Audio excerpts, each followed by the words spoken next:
Подведем итог. Во-первых, человек, желающий изучать магию, должен понять, зачем ему это надо. Как бы это парадоксально ни звучало, магией не стоит начинать заниматься человеку, который заинтересован в достижении какой-то корыстной цели. Помимо прочего, магия – это одновременно наука, искусство и ремесло, а в них нельзя достичь успеха, не осознавая своего призвания. Во-вторых, надо ознакомиться с достойной литературой по магии. В-третьих, ученику следует выписать, запомнить и в силу своих возможностей понять систему соответствий и понятий, используемых в магии. В-четвертых, надо развивать свою волю, концентрацию и практиковать базовые ритуалы, внимательно следя за своим душевным состоянием.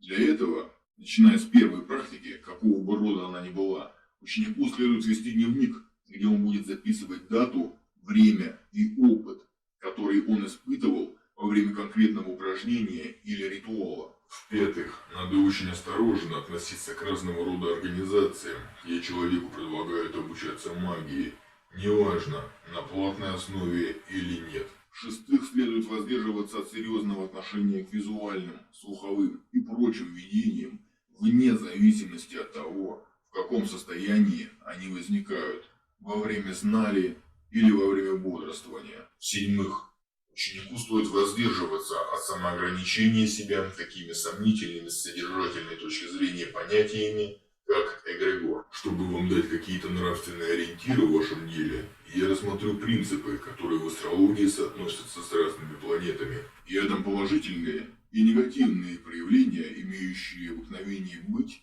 при обучении магии. Сатурн должен научить человека неторопливости и последовательности, и при этом умению держать свою практику в тайне, открывая ее лишь тому, кто имеет значительный опыт в магических техниках. При этом надо избегать превращения в мизантропа. Юпитер может дать пример осторожности и взвешенного отношения к тем теориям и практикам, которые могут попасть в руки ученика.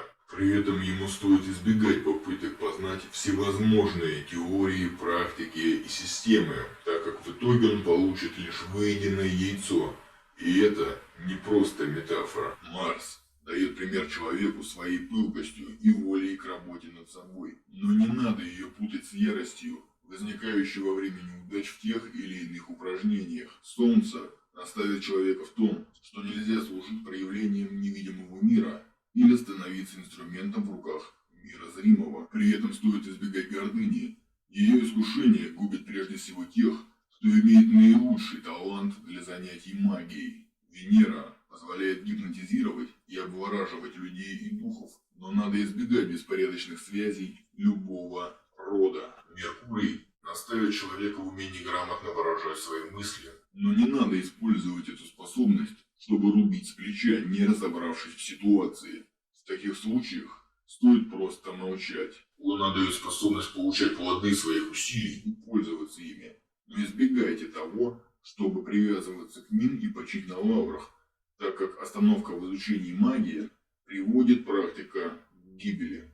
В связи с этим надо 7 раз подумать, прежде чем принять решение, надо ли вам все это.